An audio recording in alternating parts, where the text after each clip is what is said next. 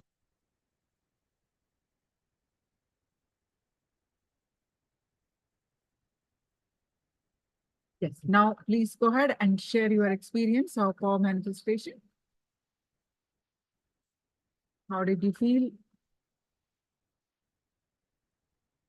Did you feel any vibration in the body? Did you levitate?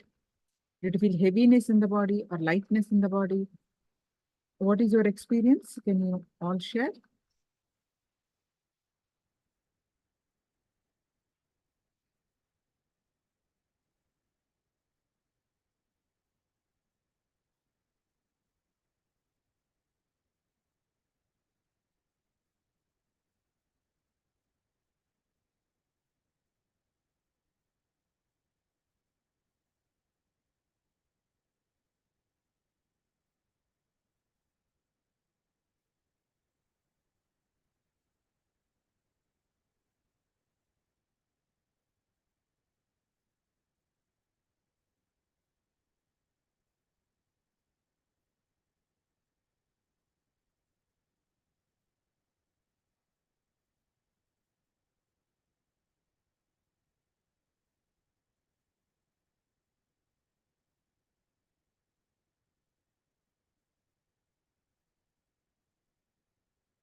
Yanglin,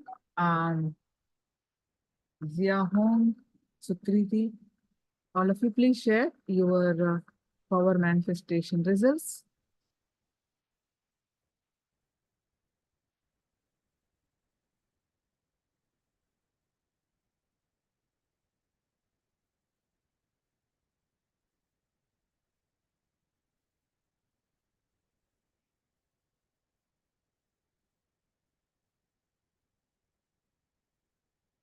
The body still shakes slightly, but the feeling of the body becoming lighter is not obvious. Okay. See, body shaking, that is what is levitation. Huh? That is the first step. Next step, you will feel the body become lighter and you levitate. But what you are feeling, feeling the vibration of the body. Feeling the vibration of the body is the first step. So you manifested it. And others also, please post your manifestation results.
Now, let's move on to our next session on causing others reality. Understand, we have been learning that only when your consciousness involves with others' lives, you manifest the true leadership. You experience the Ishvaratva, the leader of your life. The actual you is all the people around you put together with you. You are not an independent island, but your life revolves around all the people around you. Every time you cause others' reality, your life, you lift yourself to higher understanding and cognition. Radiating the space of Paramashiva means causing others' reality. When you live life for others and always causing others' reality.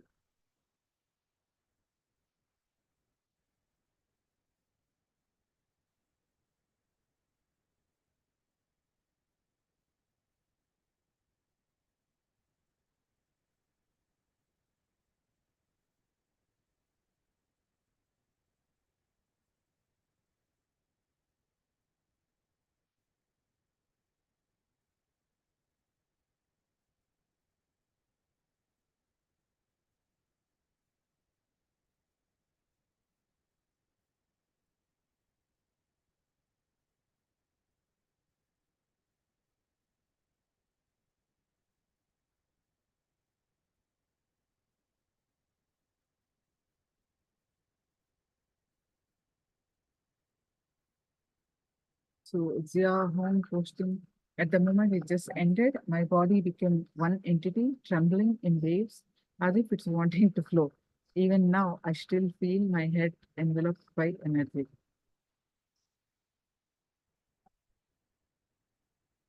Okay, my Yanglin, wonderful.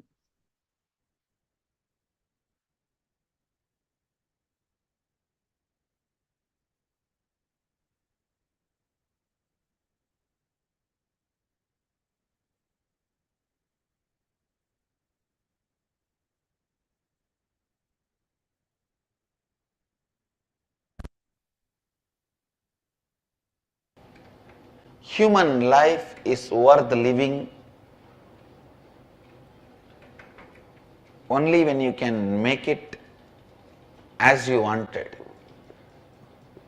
Please listen. There are some of the natural principles. How many philosophies may oppose these principles? How many religions may oppose these principles? How many gurus may try to suppress these principles?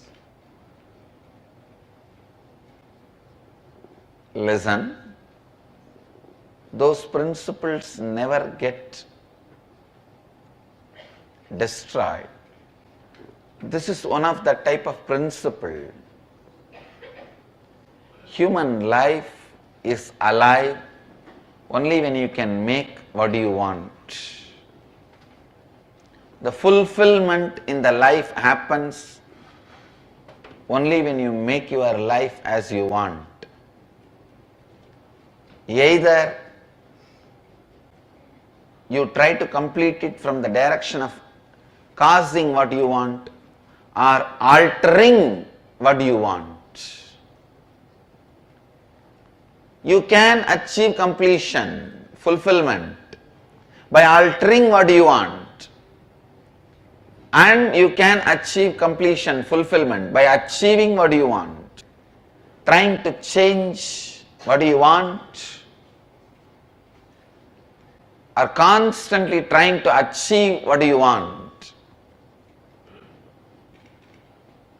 Neither these two can reach completion, fulfillment. Bringing intelligence into what do you want, and bringing power to cause reality, bringing intelligence into what do you want, and bringing the space to cause what do you want as reality. When you bring intelligence into what do you want, awareness into what do you want, that goes through a certain natural transformation. What do you want? Then create a space to cause that as a reality. That is the completion of life.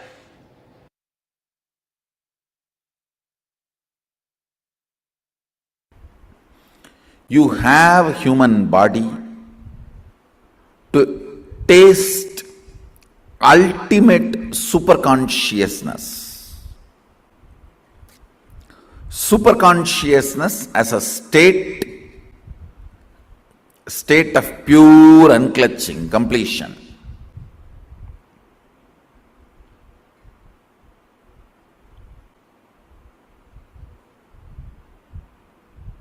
Superconsciousness as a state, pure state of completion.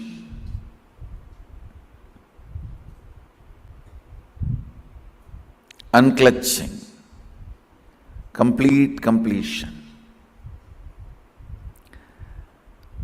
Same superconscious operating space.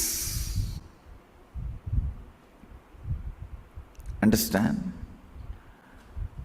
Superconscious state, operating space. That means completion with others. Not only completion with others can be considered as a being neutral state, neither negative nor positive. Enriching others, where your consciousness oozes out and involves itself with others' life. Understand? Only when your consciousness involves with others' life, you manifest Ishwaratva. The Ishwaratva starts manifesting. The space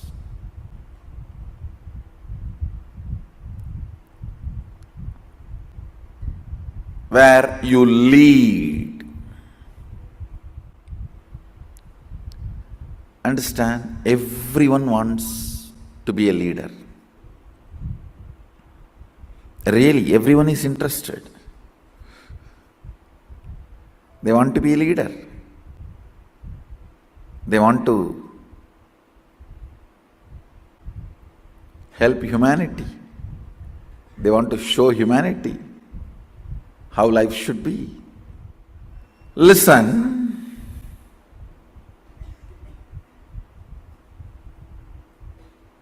The state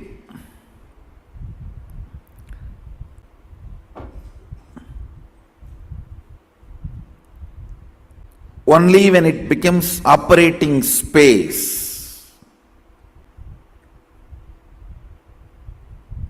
starts leading. State of Sadashiva, when you start operating from it, the space of Sadashiva, where not only you share completion with others,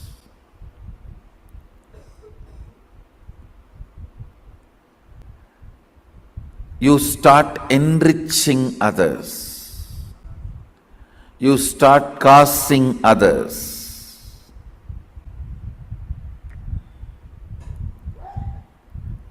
Enriching and causing others' reality becomes your lifestyle. Understand?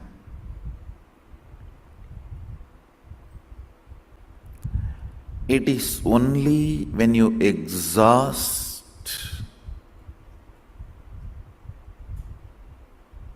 all the possibilities and powers you have, Sadashiva starts manifesting his powers through you. Listen carefully.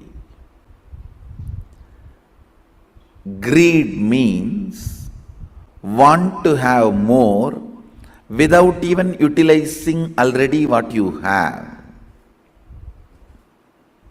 Need means exhausted everything you have. If you get more, you are ready to use it. Sadashiva gives his powers for needy, not for greedy. This is the difference between need and greed. You exhausted everything he has given you already. If he gives you more, you are ready to manifest. You are ready to function. You are ready to share. You are ready to operate. Then he is ready. He is ready to give. Listen. Listen to these fundamental truths. The state of Sadashiva, pure Nirvikalpa Samadhi, unclutching, complete completion. What we call Purnatva, the first word of the first Vedas, first Upanishad. Purnamada Purnamidam Purnat Purnamudachyate Purnasya Purnamadaya Purnameva Vasishyate. Vedas and Agamas, both are very clear. Vedas are the pure science, Agamas are the applied science, which forms the foundation of Sanatana Hindu Dharma. Vedas and Agamas are the source book. We call it Shastra Pramana of reality, ultimate.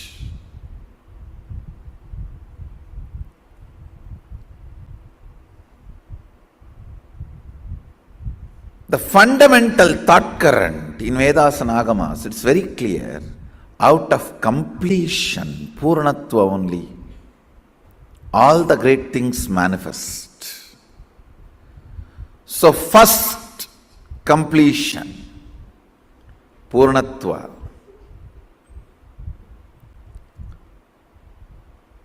That's the first and foremost responsibility of human beings.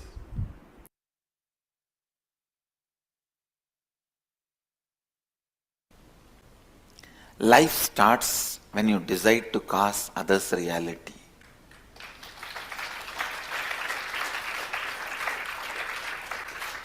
Because the real you, please listen, the real you is everyone around you included.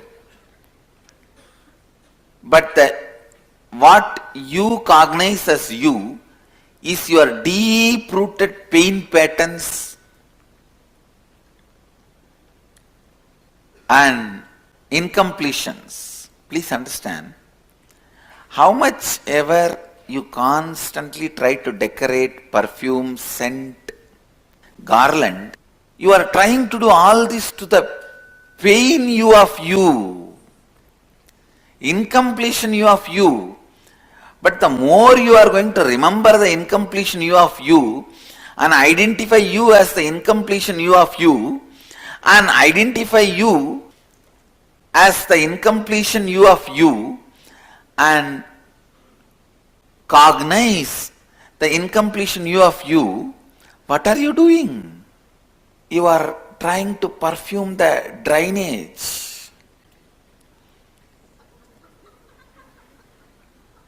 Trying to perfume sewage tank. So the first shift is required, first action is required, not in your doing, but in your cognition. See, that is why I tell you very important truth. Please understand this few important truths, catch it, so that I will bring you to the conclusion. First truth, what you remember as you is pain part of you, only you remember as you. You cognize yourself only your incompletions as you. But the actual you is all the people around you put together.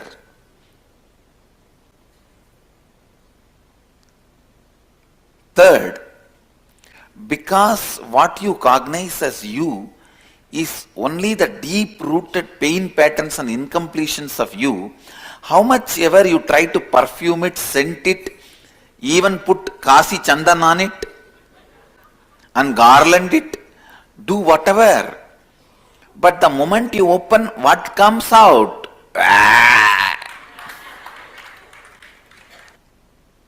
What you perceive as you go on trying to do makeup to that. That will never bring completion and powerfulness with you. Shift your energy to what is you. Shift your energy to what is you. Listen. The real you is all the people with whom your life is involved, all the lives who are involved with you. All this put together is you. When you shift, when the cognitive shift happens, all of them are you, you are them. Suddenly your joy, your pain, your life, your goal, your purpose, your right, your wrong, your dharma, your adharma, everything gets rewritten. That rewriting is what I call rewriting your future.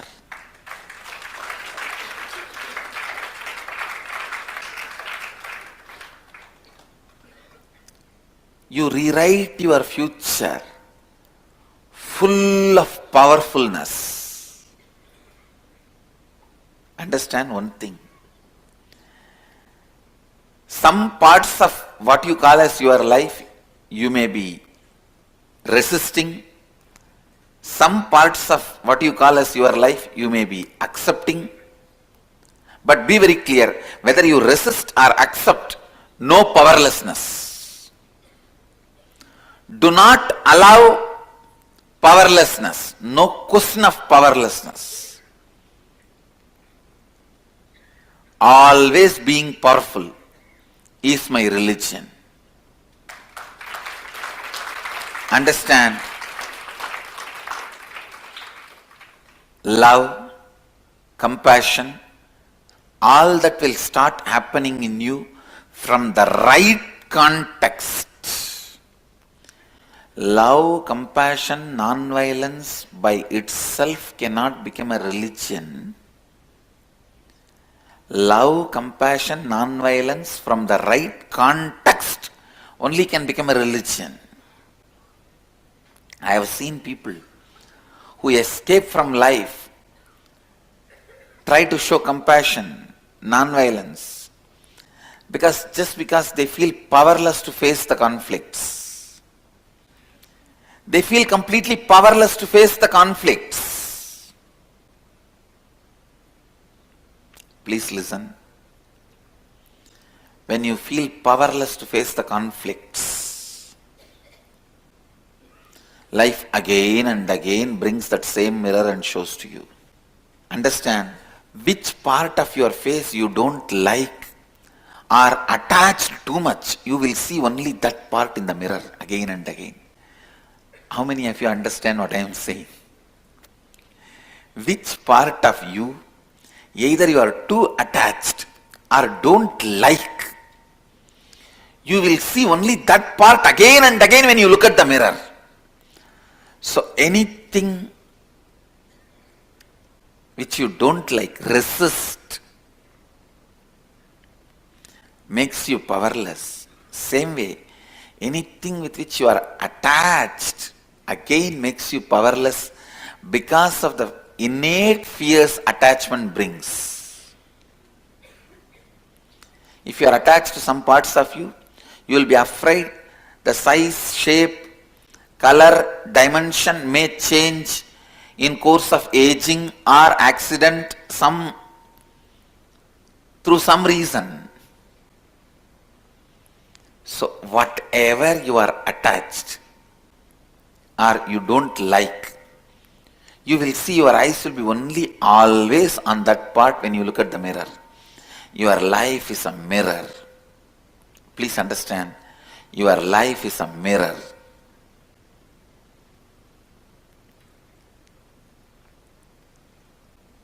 If you allow anything to make you powerless,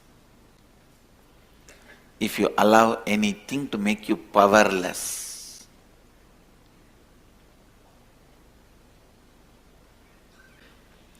that will be constantly shown to you as the mirror.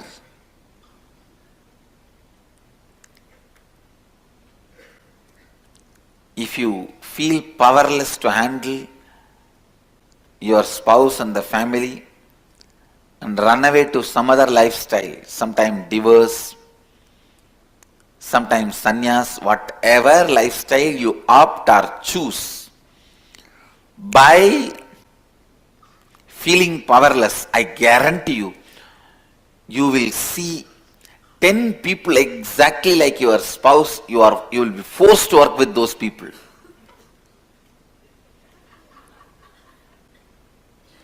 You will see, if you run away from an employer, from a boss, 25 bosses exactly like them. You will be forced to work under them and report to all of them. Understand, it is not mirror's mistake. You are all the time seeing the nose which you don't like. It is your mistake. You have given too much attention to it. When somebody else sees their face in the mirror, they don't see the nose all the time.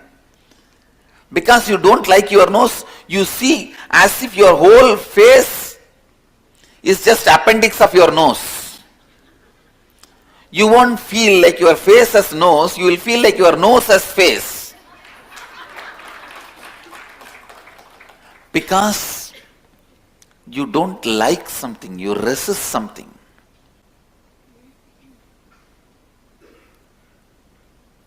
All the time you are on it. Same way, if you like something and afraid of losing it, all the time you will be there on it.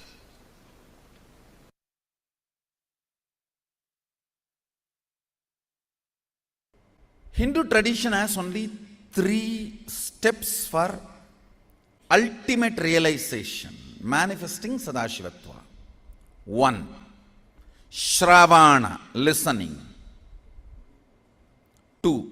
Manana, internalizing. 3. Nididhyasana, manifesting, living. Listen carefully. Any great truth you listen, Shravana, which goes into your length logic dimension, should become part of your depth cognition. Once it becomes cognition, you start living it. That's all. Logically, you all heard millions of times from me, you are Mahasadashiva. You are the same pure consciousness. But it has not yet become your depth, cognition. It is sitting there, but not into your Anandagandha. Listen carefully. What is the way? All your great ideas, see, as long as it is only a length logic, it's an idea. When it becomes cognition, it is life. Ideas you have about your soul. What is individual soul? What is Jagat? Means universe, human beings, life, nature. What is Ishvara? Listen carefully. You have all the right ideas now. Nothing more need to be taught. That is why no guru can stand in front of my disciples.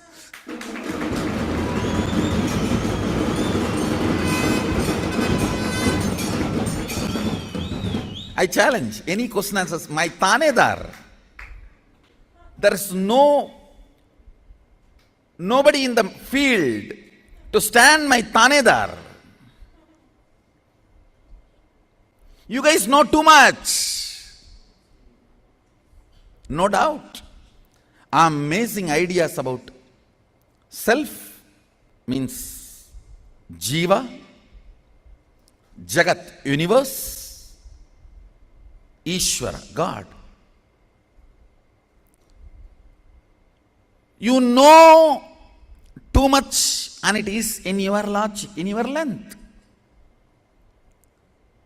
But it has to become your cognition, depth. How? How? Understand, when all the great ideas about Jiva, Ishvara, Jagat, self, universe and God is sitting in your logic, it is yet to become your depth cognition. You all have all the right things. I have seen many people, when they advise others, the way they advise, oh God. Understand, it does not need to be our weakness. It can become sadhana. Listen. How many of you feel when you solve others' problems, so many clicks happen inside you and many of your problems are solved? Raise your hand. That is all is the technique. Start causing others. That is what I am saying.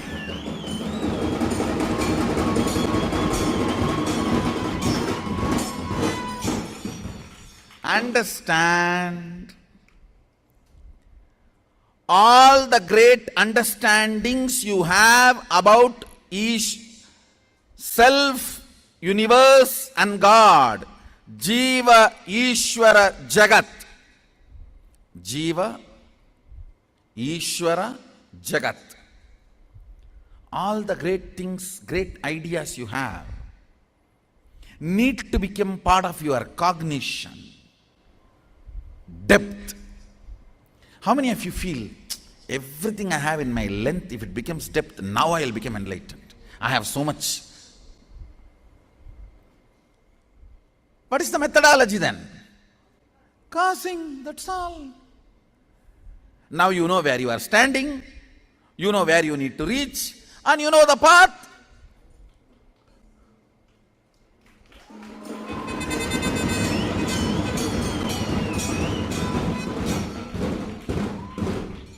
What for you are waiting? Pick up the phone, call now. Like how in US advertisements, TV, they say call now, call now, call now. We should make cost now, cost now, cost now.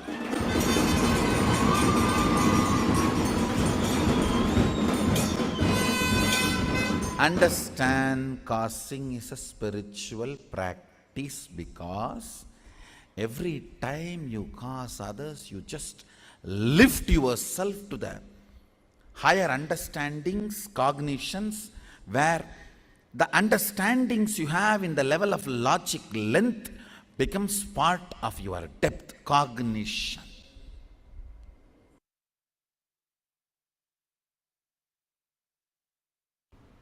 See, very simple. You are asking purpose of life. Purpose of life is to manifest Sadashivatva, to manifest, listen, live the state, radiate the space, manifest the powers of Sadashiva, ultimate.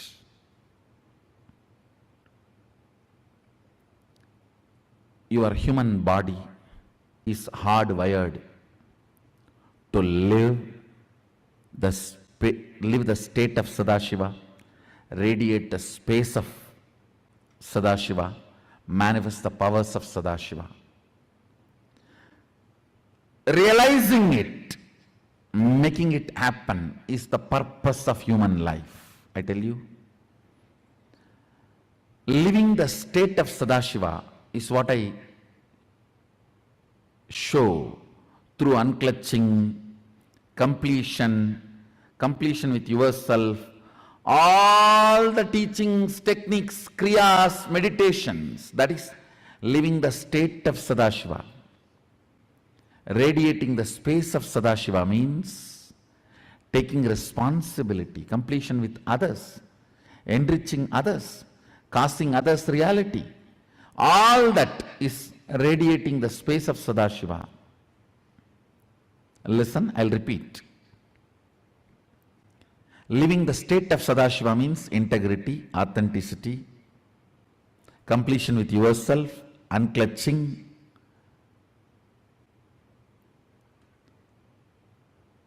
meditation, everything. Radiating the space of Sadashiva means taking responsibility for others, completion with others, enriching others, causing others reality, all that. Third, manifesting powers of Sadashiva. You know, the extraordinary powers of Sadashiva, manifesting it, living it, becoming new human being, superhuman being. Understand?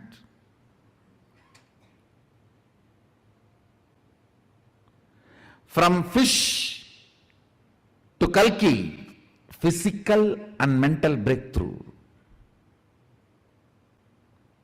From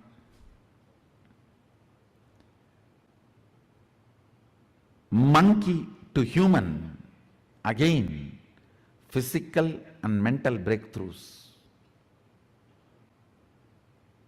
From man to Superman. From man to Superman is a conscious breakthrough. Understand? Time has come.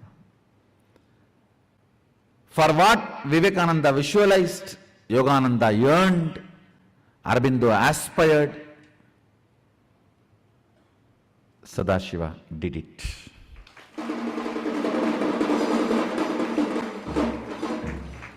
By His grace, we made it successful.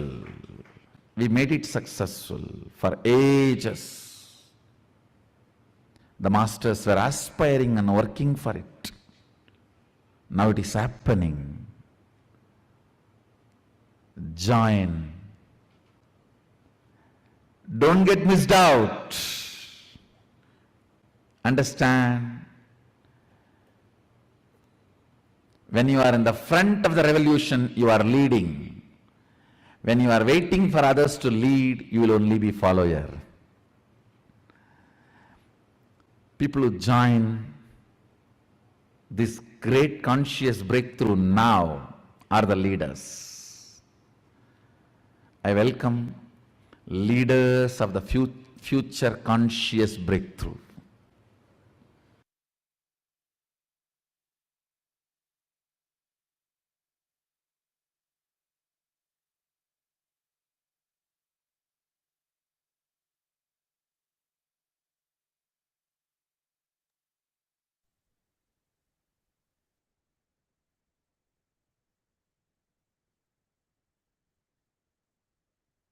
Now, let's do one internal exercise on the causing others reality.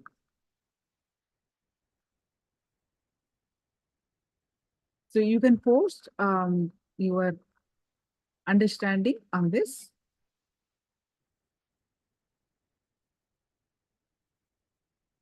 Now, life starts when you decide to cause others reality.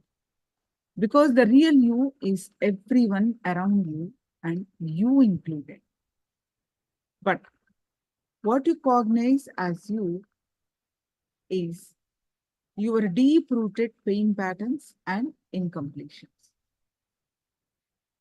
Some parts of you may be resisting life and some parts accepting life. So whether you resist or accept life, don't allow powerlessness. Now, do this exercise. Pen down 3 instances in your life where you are powerlessness, you allow powerlessness and did not cause others' reality earlier.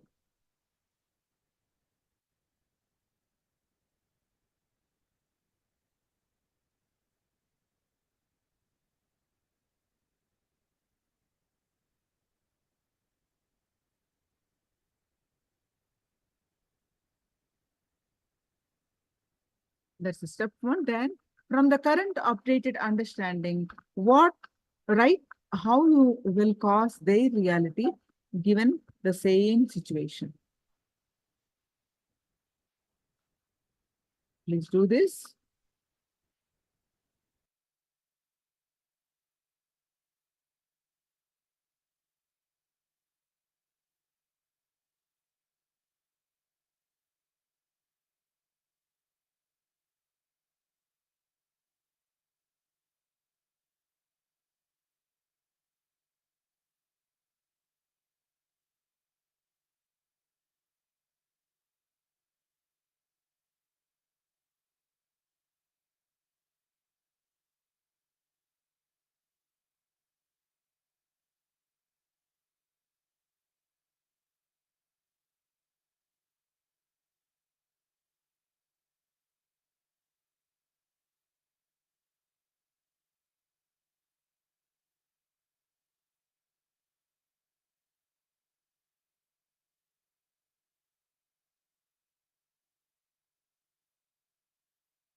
Now, from your current updated understanding, write down how you will cause their reality given the same situation.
Yes. And any one of you want to share what is your updated understanding? You can post it in the chat.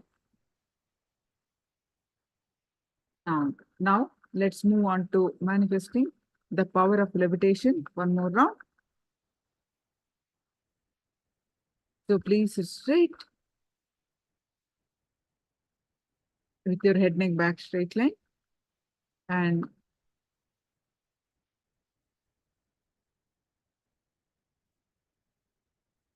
sit cross-legged, lotus posture. If you cannot sit in the lotus posture, you can sit cross-legged.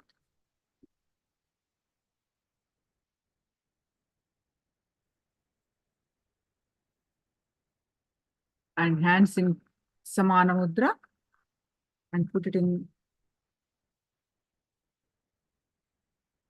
your lap.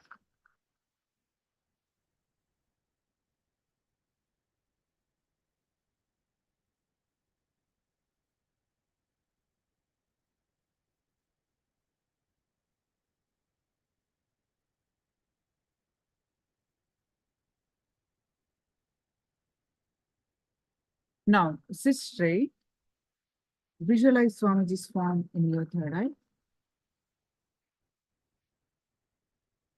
Any thoughts coming, let it come, let it go.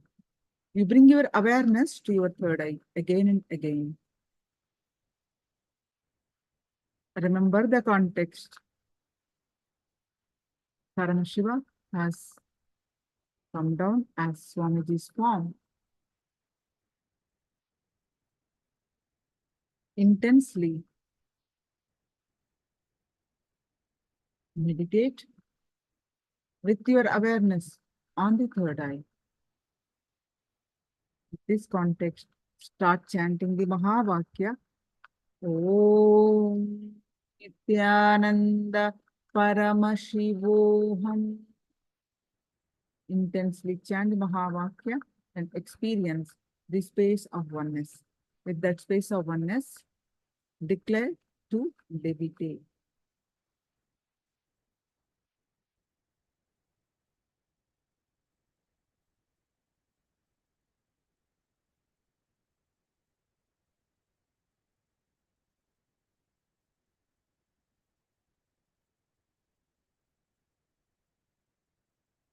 Let you all open all your three eyes and manifest the powers of Mahasudashiva. Om Nithyananda Paramashivoham. Om Nithyananda Paramashivoham. Om Nithyananda Paramashivoham. Om Nithyananda Paramashivoham. Om Nithyananda Paramashivoham. Om Nithyananda Paramashivoham. Om Nithyananda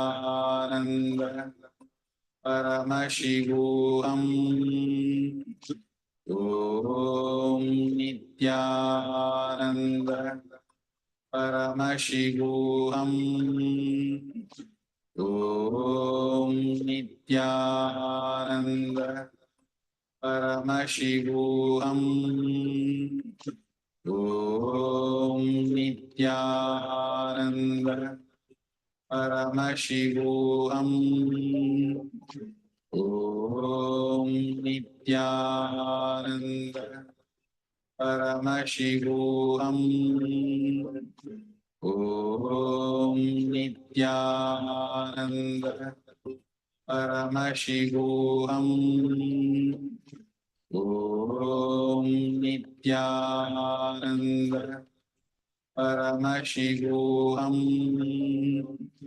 Om Nithyananda Paramashivoham. Om Nithyananda Paramashivoham.